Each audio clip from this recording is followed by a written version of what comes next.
สนายกับประตูขี่รถถีบคักเนาะม่วนบ่ไปแล้ววิววิววิวไอ้สนายไปเลยไปเลยไปเลยไปเลยไปเลย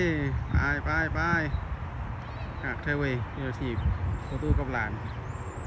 เก่งเดี๋ยวยกเลยหนาวนะยกเลยไปประตูก็ได้ไป